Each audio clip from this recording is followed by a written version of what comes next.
नमस्कार दोस्तों, मैं आपका दोस्त महेश डांगरा आज फिर एक नई कहानी के साथ आपके सामने हाजिर हूं। दोस्तों, एक गांव में एक किसान रहता था। उसका गांव के बाहर एक छोटा सा खेत था। एक बार फसल बोने के कुछ दिनों बाद उसके खेत में चिड़िया ने घोंसला बना लिया। कुछ समय बीता तो चिड़िया ने वहां 2 अंडे भी दिए। उन अंडों में से 2 छोटे छोटे बच्चे निकल आए। वे बड़े मजे से उस खेत में अपना जीवन गुजारने लगे। कुछ महीनों बाद फसल कटाई का समय आ गया। गांव के सभी किसान अपनी खेतों की फसल की कटाई में लग गए। अब चिड़िया और उसके बच्चों का वह खेत छोड़कर नए स्थान पर जाने का समय आ गया था। एक दिन खेत में चिड़िया के बच्चों ने किसान को यह कहते सुना कि कल मैं फसल कटाई के लिए अपने पड़ोसी से पूछूंगा और उसे खेत में भेजूंगा। ये सुनकर चिड़िया के बच्चे परेशान हो गए। उस समय चिड़िया कहीं गई हुई थी। जब वो वापस लौटी तो बच्चों ने उसे किसान की बात बताते हुए कहा, माँ, आज हमारा यहाँ अंतिम दिन है। रात में हमें दूसरे स्थान के लिए यहाँ से निकलना होगा।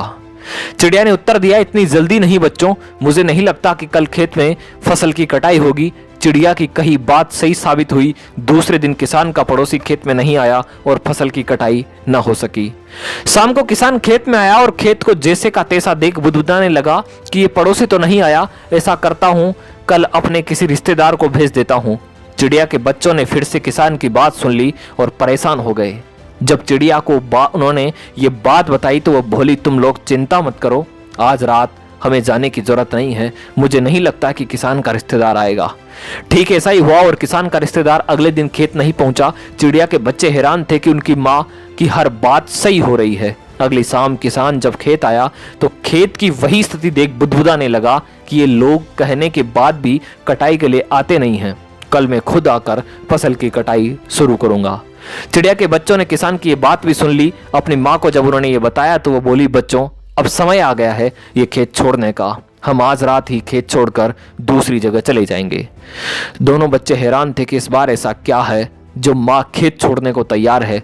उन्होंने पूछा तो चिड़िया बोली, बच्चों, पिछली 2 बार किसान कटाई के लिए दूसरे पर निर्भर था। दूसरों को कहकर उसने अपने काम में पल्ला झाड़ लिया था, लेकिन इस बार ऐसा नहीं है। इस बार उसने ये जिम्मेदारी अपने कंधों पर ले ली है, इसीलिए वह अवश्य आएगा। उसी रात चिड़िया और उसके बच्चे उस खेत से उड़ गए और कहीं और चले गए। दोस्तों, इस कहानी से शिक्षा मिलती है कि दूसरों की सहायता लेने में कोई बुराई नहीं है, किंतु यदि आप समय पर काम शुरू करना चाहते हैं और चाहते हैं कि वह समय पर पूरा हो जाए तो उसे काम की जिम्मेदारी स्वयं लेनी होगी। दूसरे भी मदद उसी की करते हैं जो अपनी मदद करता है।